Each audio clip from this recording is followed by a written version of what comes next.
मानसिक आत्मिक बधाई देता हूं और आप लोग भी उनको अप्रिशिएट करिए। बहुत बहुत धन्यवाद। मंच पर उपस्थित हमारे मुख्य अतिथि कुमार गणेश जी, जिन्होंने आपने सुना अभी उनको, और वो ऑलराउंडर हैं। उन्होंने 13 किताबें लिखी हैं। उन किताबों के उस समय पर विमोचन हुआ था, तब मैं गया था। पूरा की पूरा वर्ग, बुद्धिजीवी वर्ग वहाँ इकट्ठा था।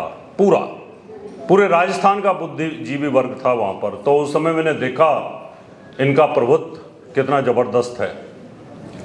पीपीएस राणा जी, जो अभी सरकार से रिटायर हुए हैं, अब खुल करके बैटिंग करने वाले हैं ज्योतिष के अंदर, प्रश्न ज्योतिष के एक्सपर्ट हैं।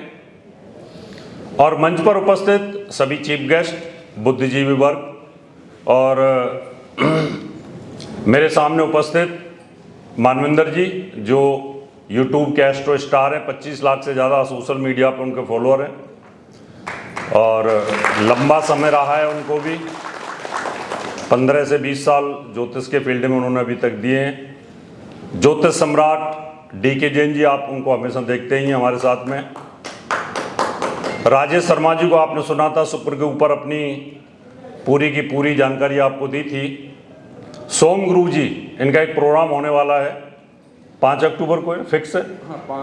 आगे पीछे तो नहीं है ना? हाँ, ये सोम गुरु जी का 5 अक्टूबर को दिल्ली के अंदर प्रोग्राम होने वाला है। पहली बार ऐसा प्रोग्राम। और UC मिश्रा जी, आप खड़े हो जाएं एक बार जरा। इनका भी एक प्रोग्राम होने वाला है, ये 14 सितंबर को है। इन दोनों प्रोग्रामों में रहने वाला हूँ और ज्योतिष की जानकारी देंगे कि अच्छा ज्योतिषी कैसे बने। आपने ज्योतिष के बारे में तो सुना ही है। आज मैं आपको बड़ा इजी टिप्स देने वाला हूँ। इजी टिप्स कैसे कि ज्योतिषी को परेशानी आती है कि महादशा तो अच्छी चल रही है, सूर्य की चल रही है और सूर्य उच्च का भी है, लेकिन जो नाम शोहरत सब होनी चाहिए वो सूर्य की दशा में हो क्यों नहीं रही है? क्या कारण है?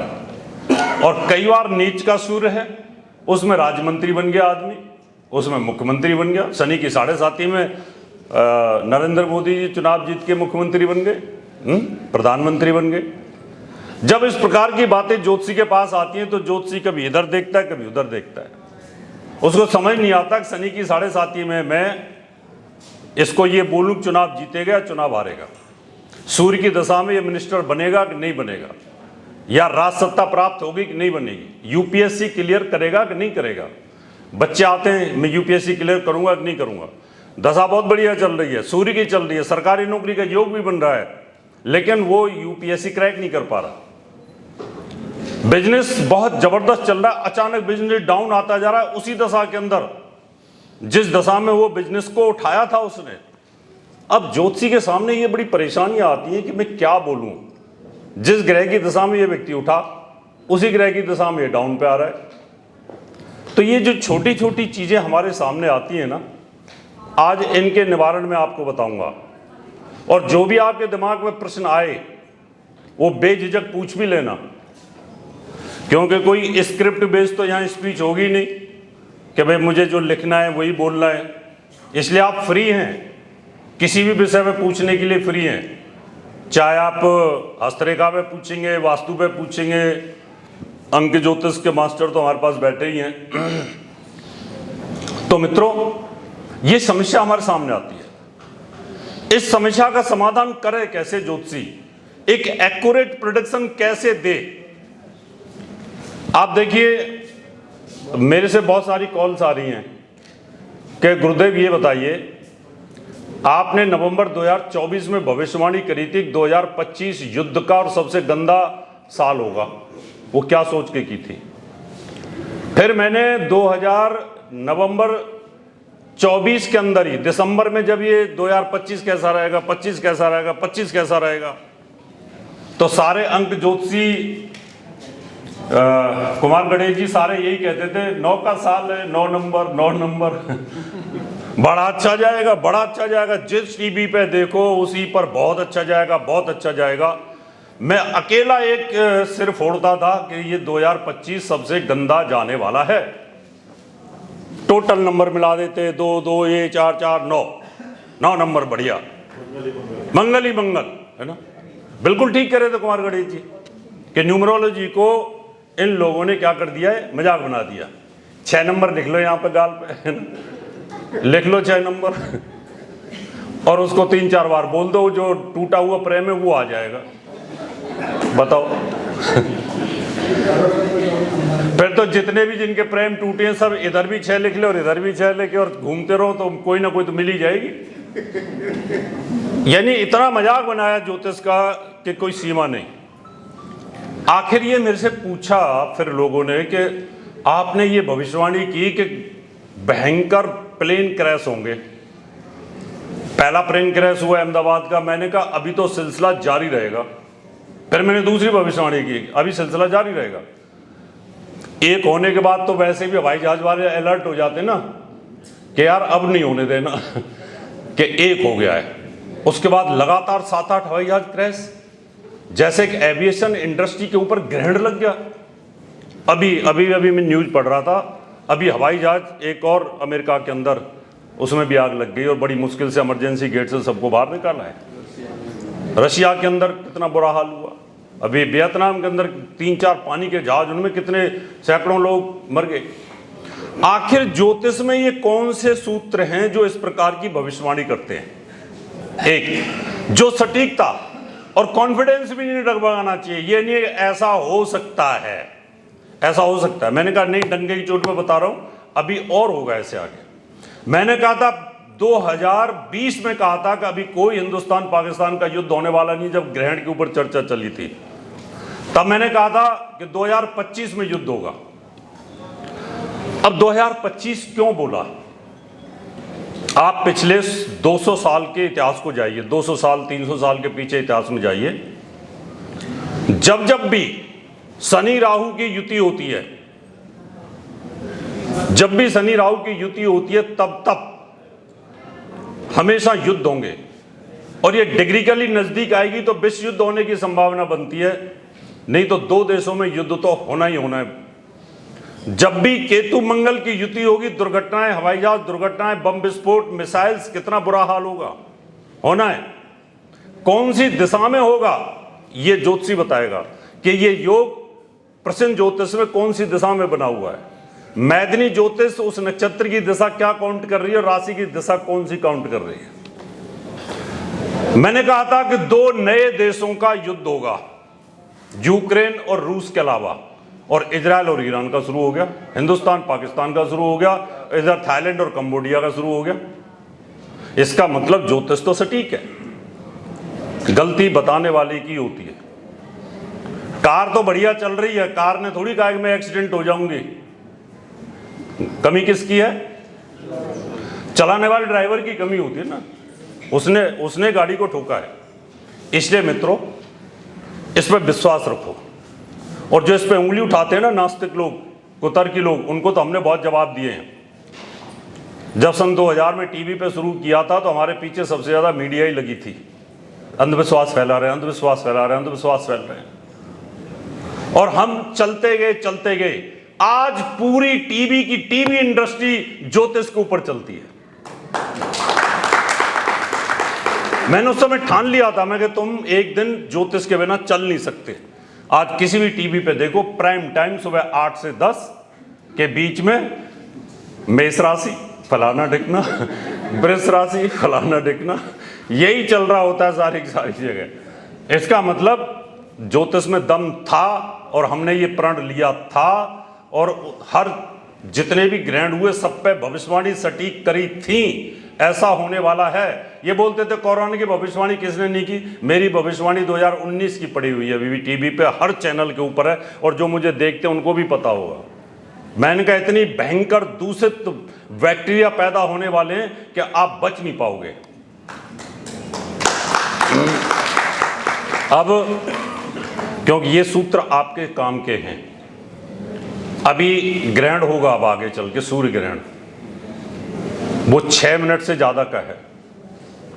इसका मतलब 6 मिनट पृथ्वी के ऊपर सूर्य की रोशनी नहीं आएगी और वो पूर्ण सूर्य ग्रहण होगा।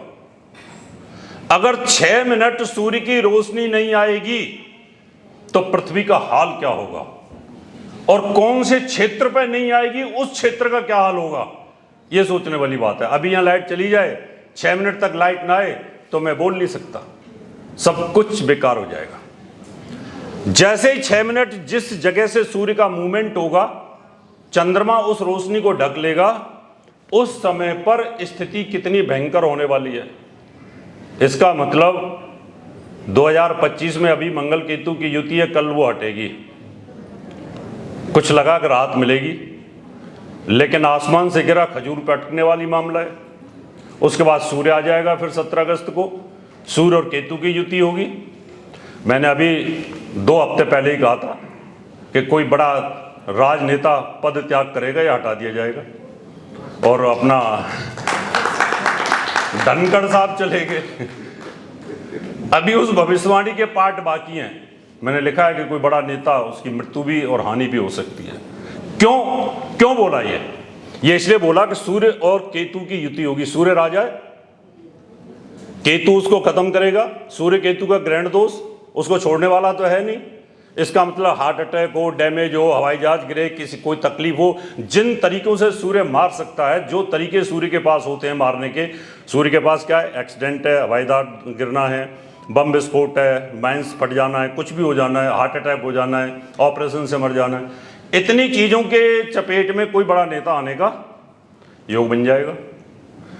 अब ये सब चीज़ें तभी पॉसिबल हैं जब आपको गोचर का ध्यान हो और महादशाओं का ध्यान हो। अब प्रेडिक्शन जो भविष्यवाणी की जाती है वो गोचर पे की जाती है, क्योंकि उस समय दशाएं हमारे पास नहीं होती हैं, और दशा और गोचर अगर किसी व्यक्ति का मिल जाए तो उसकी एक्यूरेसी आ सकती है। अब मैं आपको बताता हूं, एक उदाहरण के माध्यम से समझाऊंगा। मान लो किसी की मेष लगन की कुंडली है, पंचम भाव का स्वामी कौन हो गया। एक चीज और मेरे सामने आ गई अभी, श्वेता खिलवानी जी, थोड़ा इधर आ जाओ आगे, इधर सकल के हाथ जोड़ दो थोड़ा सबको। इनका भी एक प्रोग्राम है 20 अगस्त को, ठीक है ना, तो कांटेक्ट करिए, इनके साथ आइए, वहां पर भी हम अच्छी अच्छी बातें बताएंगे ज्योतिष की। बैठ जाइए, ठीक है। मान लो किसी की मेष लगन की कुंडली है और सूर्य की दशा चल रही है, और लगन में सूर्य उच्च का बैठा है एक आदमी का, तो हम तो यही कहेंगे पंचमेश उच्च होकर के बैठा हुआ है, उच्च होकर बैठा है। सूर्य की दशा में ये राजा बनेगा या इसका बेटा ऊंचाइयों को छुएगा, यही बताएंगे ना। लेकिन सूर्य की दशा में सब कुछ बेकार भी हो गया उसका। अब सूर्य की 3 स्टेज है। वैसे तो सूर्य की 36 अवस्थाएं देखी जाएंगी, लेकिन 36 तो याद रहने वाली नहीं है, इसलिए खाली 3 ही याद रख लो। एक उसकी बाल्य अवस्था, एक उसकी मध्यम अवस्था, एक बुजुर्ग अवस्था, मृत्यु अवस्था जिसको बोलते हैं। अब मेष राशि विषम राशि हो गई। विषम राशि में 0 से 10 डिग्री, 10 से 20 डिग्री, 20 से 30 डिग्री है, तो वो उच्च का देखने में तो दिख तो हमें हाथी रहा है, पहलवान दिख रहा है खली की तरह, लेकिन टांगों से नहीं चला जाता। तो अब आप ये तो उम्मीद नहीं कर सकते कि ये सूर्य कितना पावरफुल हो जाएगा और कितना देगा। अगर सूर्य उच्च होकर के बैठा हुआ है तो सूर्य तो ये अपनी दशा के अंदर अच्छा फल देने की कोशिश करेगा। अब जिन न्यूली मैरिड है वो तो ये सोचेंगे हमें पुत्र की प्राप्ति हो, पुत्र की तो देगा। सूर्य अगर उच्च बैठा है 3 पुत्र देगा, अगर किसी ने करने की हिम्मत है। अगर पंचमेश होकर के बैठा है और हिम्मत है तो 3 पुत्र उसको होंगे, नहीं तो पहला पुत्र तो होना ही होना है, अगर कोई बुरा प्रभाव नहीं है तो। यहां पर पंचमेश का उच्च होना, लगन में जहां वो कारक है वहां उच्च होना, वो आपकी रॉयल्टी को, आपके राजयोग को राज अधिकारी बनाने का योग बनाता है, इसमें कोई दो राय नहीं है। लेकिन अगर उसका वेद हो जाए, यह शब्द मैंने इस्तेमाल किया है, उसका वेद हो जाए, वेद मीन्स उसके सप्तम में शनि को छोड़ करके कोई और ग्रह आ जाए, वो बेचारा वहां शर्मा जाएगा, वो फल नहीं दे पाएगा। ये गोचर का सिद्धांत है, इसको वेद सिद्धांत बोलते हैं। अगर वहां आकर के वो बैठा और शनि सूर्य आमने सामने हो जाएं, तो जैसे राणानी जी बोला कि वैवाहिक जीवन तो खराब होगा, इसमें कोई दो राय नहीं। लेकिन यहां शनि सूर्य का भेद नहीं होता, क्योंकि ये पिता पुत्र होते हैं, यानी सूर्य को वो मारेगा नहीं क्योंकि वो उसका पुत्र है। लेकिन सूर्य के सामने शनि के अलावा कोई भी ग्रह आ जाए, वो उसके फल को कमजोर कर देगा, डैमेज कर देगा। हम नहीं देखते इस चीज को। कहां देखते? जल्दबाजी में कुंडली देखी और बोल दिया कि सूर्य उच्च का है आपका, तो जाओ मस्त रहो। अरे अभी बस बच्चे हो जाएंगे और तुम तो अब राजा बनने वाले हो। और ये देखा नहीं कि सामने शुक्र बैठा हुआ है, बोला जी मैं यूपीएससी क्रैक करना चाहता हूं। मैं कहा नहीं कर पाएगा। बोला गुरुदेव ऐसा क्यों बोल रहे हो?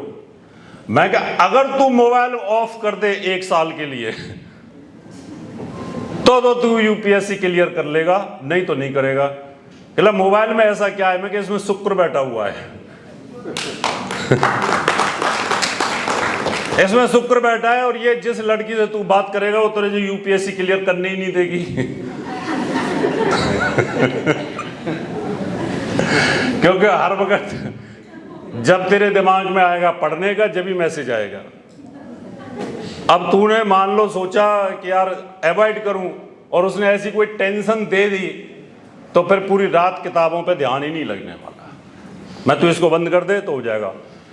बोले क्यों? मैं कहा तेरे सूर्य के सामने शुक्र बैठा हुआ है, सूर्य उच्च का है, लेकिन शुक्र ने इसका वध कर दिया, इसका मार दिया, इसकी पावर को खत्म कर दिया। मेष लगन की कुंडली है, सूर्य लगन में, उसके फल कुछ और हैं। वही सूर्य द्वितीय भाव में बैठ जाए और उसी की दशा चल रही है, उसकी दशा भी चल रही है। अब वो शुक्र के घर में जाकर के बैठ गया, दुश्मन के घर में जाके बैठ गया, यानी हमारे मोदी जी पाकिस्तान में जाके बैठ जाएं, हम अनकंफर्टेबल रहेंगे। और पाकिस्तान का प्रधानमंत्री यहां आ जाए तो वो भी अनकंफर्टेबल रहेगा। सेकंड हाउस में आप अपने दिमाग से और बुद्धि से पैसा कमाने की कोशिश करोगे, लेकिन उलझने आपको आएंगी। दशा सूर्य की है, दशा सूर्य की है। जहां आप ये उम्मीद कर रहे थे कि आपकी सूर्य की दशा आने दो एक बार, फिर देखना मजा। और सूर्य तो बेचारा हर महीने घूमता ही रहता है। पहले मेष का था, फिर वृष का हो गया, मिथुन का हो गया, घूम रहा है। वो तो आपको फल देने नहीं दे रहा।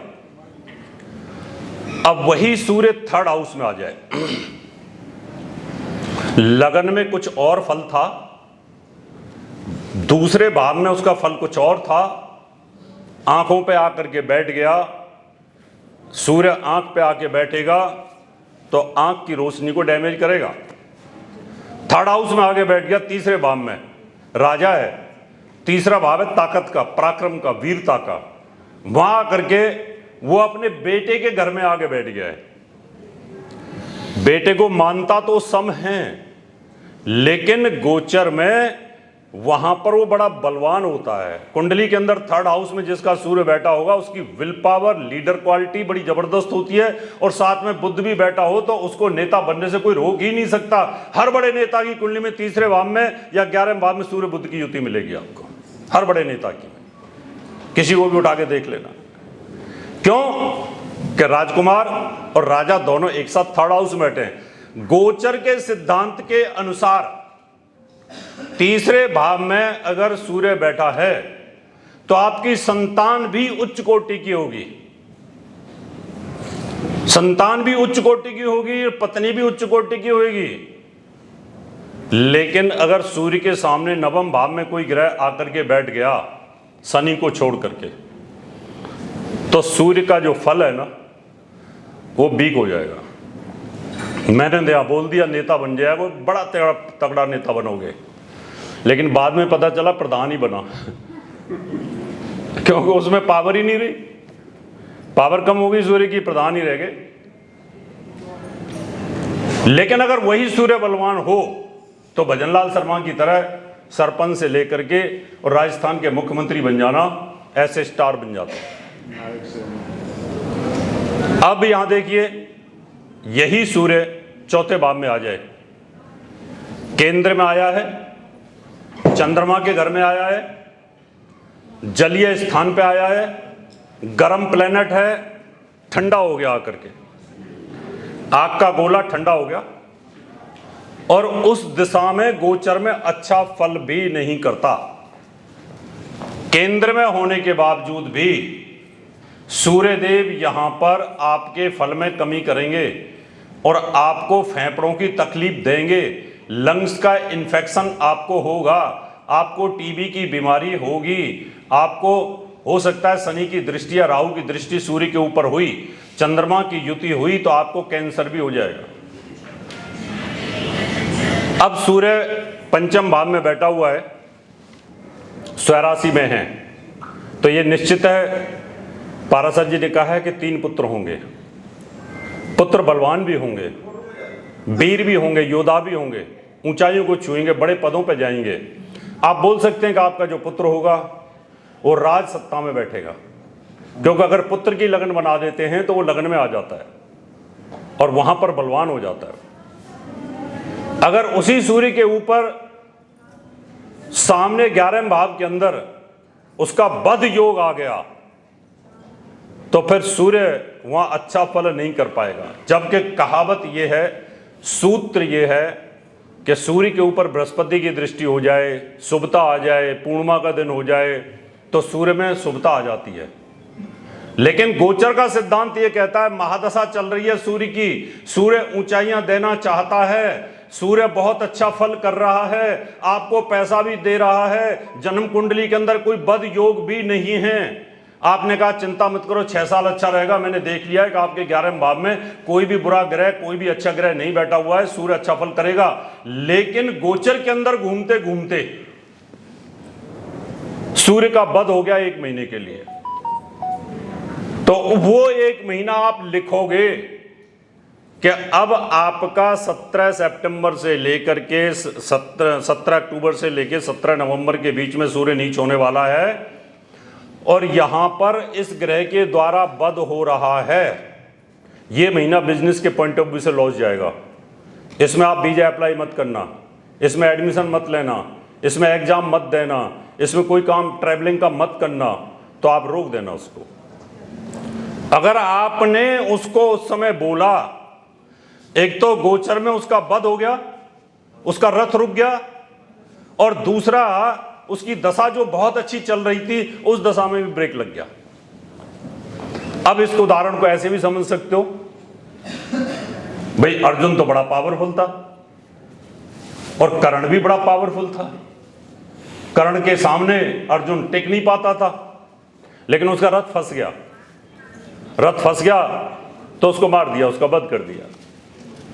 तो आप बहुत अच्छा काम कर रहे हो, आप रूटीन में अच्छा काम कर रहे हो, लेकिन आपके रथ को गोचर के बुरे ग्रह रोकने की कोशिश करते हैं, जैसे हमारे साथ हो रहा है।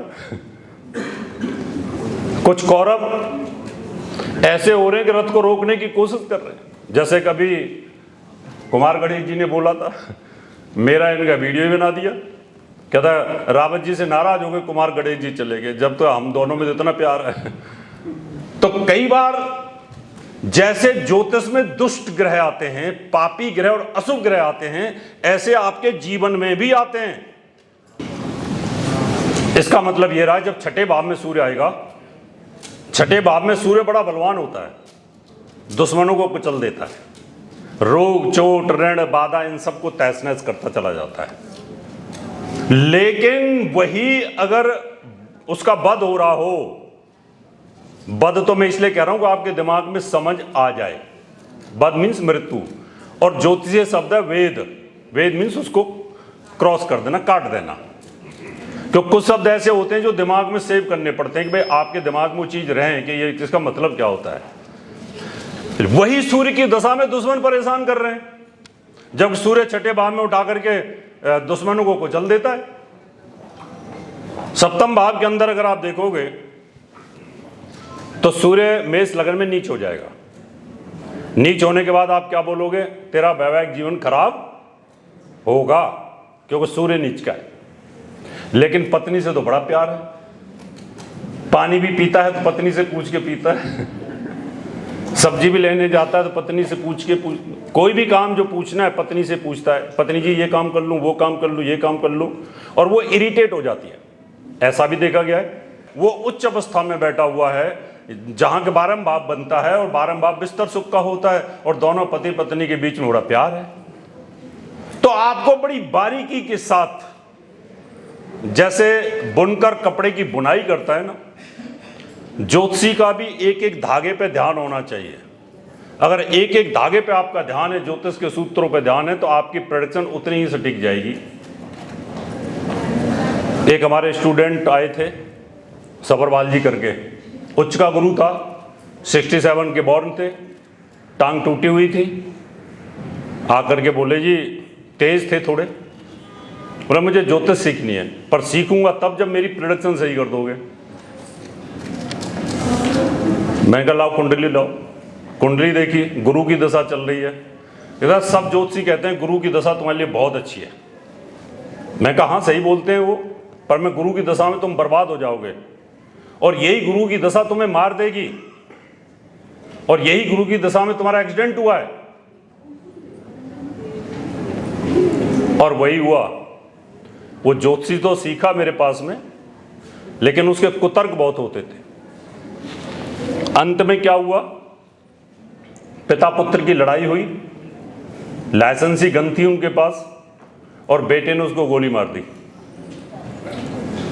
जब गुरु से इतना कुतर्क कर रहा है तो बेटे से तो ज्यादा करता होगा। और मुझे बाद में पता चला, उसके बेटे ने बताया ऐसा हो गया। तो कोई कोई ग्रह ऐसा होता है कि आप उसको समझ नहीं पाते। इसलिए बड़े बारीकी के साथ जो सूत्र दे रहा हूं उनको आप परोते जाइएगा। अष्टम भाव में सूर्य बैठा है,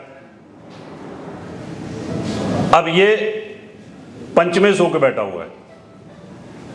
संतान की मृत्यु का योग, काक बंध्या योग, एक पुत्र होना या एक संतान होना, उसके बाद बार बार मृत्यु को प्राप्त होना, ऐसा योग बनेगा। वो धन भाव को भी देखता है, धन का भी नुकसान, संतान का भी नुकसान, पत्नी का वो सेकंड हाउस है मारक स्थान, पत्नी का भी बुरा हाल। लेकिन अगर उस पर शुभ ग्रहों का प्रभाव है, अष्टमेश बलवान है और बृहस्पति बलवान है, तो ये योग नेग्लिफाई हो जाएगा, क्योंकि वो संतान देना नहीं चाहता, मृत्यु स्थान में बैठा हुआ है। वो धन भी नहीं देना चाहता, लेकिन संतान और धन का कारक बृहस्पति बलवान हो तो फिर वो योग भी खत्म हो जाएगा। अभी मान लो सूर्य भाग्य स्थान पर बैठा है, पिता के घर में बैठा है, 1 5 9,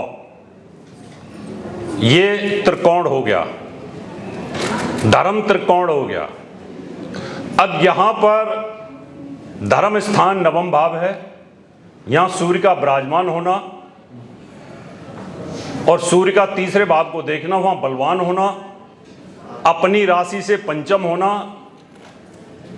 और अगर यही योग नवांश कुंडली के अंदर भी बन जाए तो इसका मतलब पिछले जन्म में आप राजकुमार थे, राजा थे।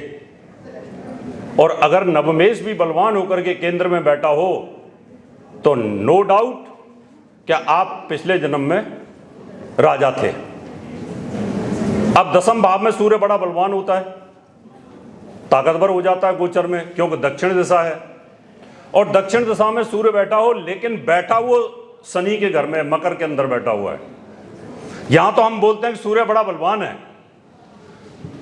आप बड़े पद पे पहुंचेंगे, पहुंच जाएंगे बड़े पद पर, लेकिन आपकी कदम कदम पर परेशानियां रहेंगी, क्योंकि नीचे जो भितरघात वाले शत्रु हैं, जो आपका दुश्मन है शनि, वो आपको तंग करता रहेगा। अगर वहीं पर सूर्य मित्र राशि का बैठा हो, स्वराशि का बैठा हो, उच्च का बैठा हो, सिंह राशि का बैठा हो, तो फिर वो स्थिति नहीं पैदा होती। लेकिन यहां पर क्या होगा कि आप अपनी ताकत के दम पर, क्योंकि वहां आप बलवान हैं, उस घर के आप कारक भी हैं और वहां ऊंचाइयों को छू सकते हैं, इसलिए आपका सूर्य यहां काम करेगा। लेकिन अगर इसी सूर्य का वेद हो जाए तो ये सूर्य यहां आपकी सरकारी नौकरी को भी छुड़ा देगा। आप ये सोच नहीं सकते कि मैं दसम में सूर्य बैठा हुआ है और मेरी जॉब कैसे चली गई, आप सोच ही नहीं पाओगे। आपको ये हैरानी होगी कि मेरा दसम में सूर्य बलवान होकर बैठा और मेरी जॉब गई, जॉब इसलिए जाएगी कि अगर गोचर के अंदर इस प्रकार का कोई योग बन गया तो आप गए। 11वें भाव में भी सूर्य बलवान होता है गोचर के अंदर, 3, 6, 10 और 11। अगर इनमें सूर्य गोचर में, मान लो बाई बर्थ आपका सूर्य 11वें भाव में बैठा है और गोचर में भी सूर्य 11वें भाव में आ जाए और उसका वेद ना हो, तो वो जो 1 महीना होगा ना आपके लिए, उसी में आप लाखों करोड़ों रुपए कमा जाएंगे। उसी के अंदर जो आप अचानक रंग से राजा बन जाओगे। आप सोच भी नहीं सकते, आपको ये लगेगा मेरी पूरे सूर्य की 5 साल की दशा निकल गई, मुझे कुछ नहीं मिला, लेकिन जो मिला तो मुझे 1 महीने के अंदर मिल गया। उम्मीद नहीं थी कि मुझे ये पद मिल जाएगा, मुझे बुलाकर राज्यसभा मेंबर दे दिया, मुझे बुला के पद्म श्री दे दिया, मुझे बुलाकर के पद्म विभूषण दे दिया। क्योंकि वहां पर ये बड़ा बलवान हो जाएगा, क्योंकि एक तो गोचर में घूमते हुए अच्छा पावरफुल हो जाता है, और दूसरा वो बाई बर्थ भी वहीं पर बैठा है। 12वें भाव के अंदर सूर्य बैठा हुआ है, जलीय भाव है,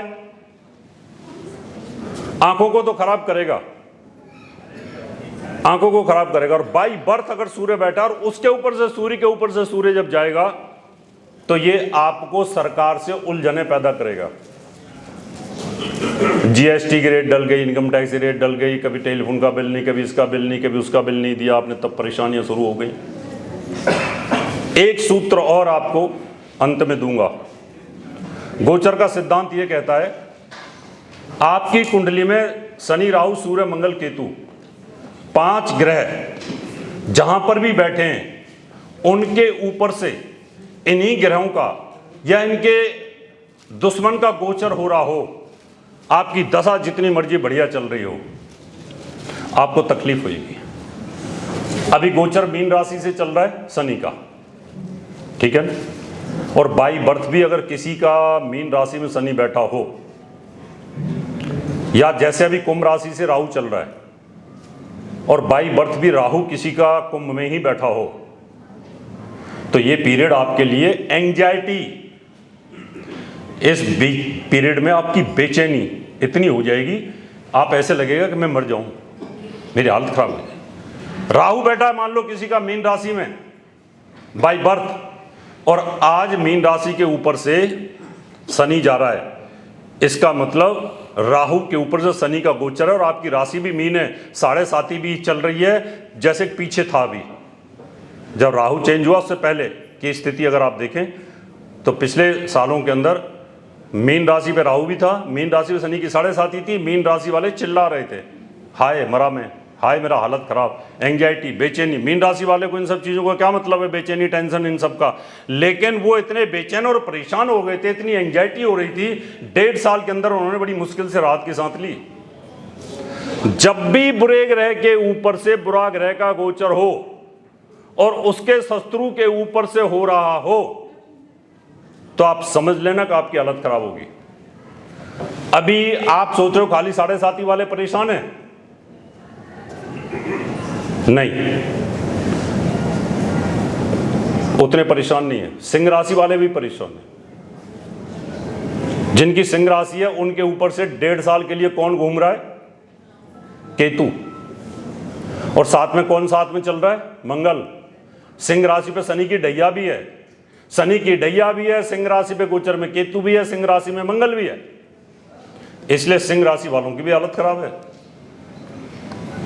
तो ये ध्यान रखना होगा आपको, ज्योतिष के नियमों में महादशा अंतरदशा दोनों के स्वामी गोचर में कहां पर बैठे हैं, क्या वो महादशा अंतरदशा को सपोर्ट कर रहे हैं, अगर कर रहे हैं तो आपकी बल्ले बल्ले, अगर गोचर में वो सपोर्ट नहीं कर रहे हैं तो जितनी मर्जी आपकी अच्छी महादशा हो, अंतरदशा हो, आपको उतने पॉजिटिव रिजल्ट नहीं मिलेंगे, चाहे देश का प्रधानमंत्री हो, गृह मंत्री हो, वित्त मंत्री हो, चाहे कोई मुख्यमंत्री हो।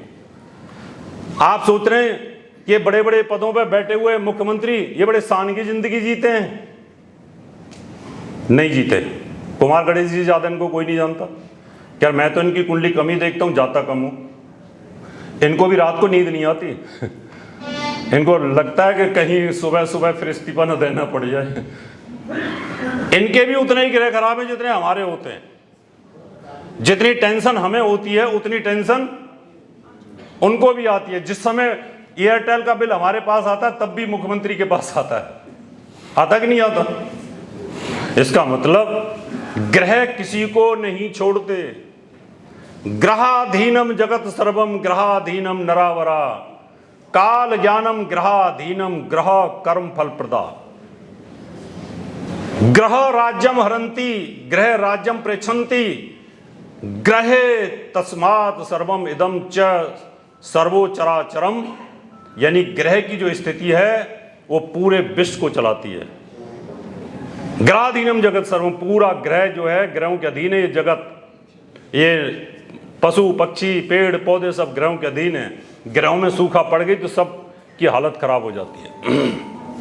मित्रों, किसी को कुछ पूछना है तो आप पूछ सकते हैं, क्योंकि फिर आपको लग रही होगी भूख, तो फिर उसका भी टाइम हो ही रहा है। बताइए। सर, एक तो ये कि ज्योतिष के साथ में फिक्स है भी जो दशा चलेगी वैसे ही चलेगा। तो फिर उसमें हमारा रोल क्या है? वो तो पता ही है कि मैं और एक ही कि जैसे कहीं लाइफ में एकदम से टर्न आता है। कोई बात नहीं, मैं क्वेश्चन रिपीट कर देता हूँ उनका। माइक जिसको चाहिए दे देना। वो ये कह रहे हैं कि दशा अंतरदशा जब चल रही है, महादशा चल रही है, शनि की 7.5 चल रही है, वो तो होना ही है जो होना है। फिर हमारा रोल क्या है? बात तो ठीक है आपकी बात तो बिल्कुल ठीक है। अभी ये 2 लड़के हैं, दोनों 80-80 किलो के हैं, दोनों, ठीक है? ये तुम्हारे वजन जितने लगा लो। दोनों की उम्र भी एक जैसी है, दोनों पे शनि की 7.5 चल रही है, दोनों की डेट ऑफ बर्थ भी एक है। इसका मतलब दोनों को प्रॉब्लम है और शनि मारने वाला है, दोनों को मार के शनि की 7.5 है। इन दोनों के मैंने कपड़े उतरवा दिए। मैंने कहा बेटे कपड़े उतारो और सड़क पर लेट जाओ। और सड़क के ऊपर टेम्परेचर चल रहा है माइनस डिग्री की लहर चल रही है। तो ये दोनों, इसका मतलब उस ठंड में मर जाएंगे। मैंने कहा दोनों लेट जाओ और फिर देखते हैं शनि की 7.5 किसको पहले मारती है, क्योंकि दोनों का तो सब कुछ सेम ही है। मैंने इसको बोला मैं खड़ा हो जा, रामदेव की तरह कपालभाति कर। इसको बोला लेटा रहे शवासन में। इसको बोला दौड़ भाग दंड बैठक कर प्राणायाम कर, और इसको लिटा के रख दिया। इनमें दोनों एक साथ मरेंगे या कोई बच जाएगा? ये जो खड़ा है ये बच गया।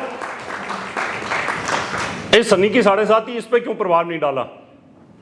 इसने क्या किया? कर्म किया। क्योंकि हमारे शरीर के अंदर इन ग्रहों की शक्ति को, ग्रहों की किरणें को रोकने के सेंसर हैं। अगर आपको शनि की 7.5 आ रही है तो उसको बाईपास करने के आपके पास नियम है। उसके लिए आपको मंत्र जाप करना है, कर्म करना है, पूजा पाठ करनी है, शनि को बाईपास करना है, कलर थेरेपी करनी है, नग पहनने हैं। ये सब करोगे तो ये जो है बच जाएगा। इसके मतलब जो लिखा है आपकी कुंडली के अंदर, उसको आप अपने कर्म से ठीक कर सकते हो। आगे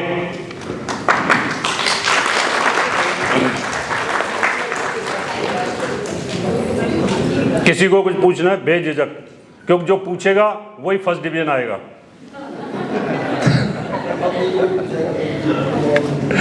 ठीक है, बहुत बहुत धन्यवाद, आपने ध्यान से सुना। और ज्योति जी के लिए एक बार तालियां तो जरूर बनती हैं।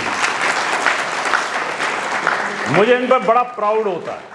इतनी हिम्मत वाली लेडी मैंने नहीं देखी। बहुत हिम्मत है, बहुत अच्छी मैनेजमेंट है। और आज भी आपका प्रोग्राम बहुत अच्छा है, 100 से ज़्यादा संख्या हो चुकी है, उसके लिए आपको बहुत बहुत बधाई।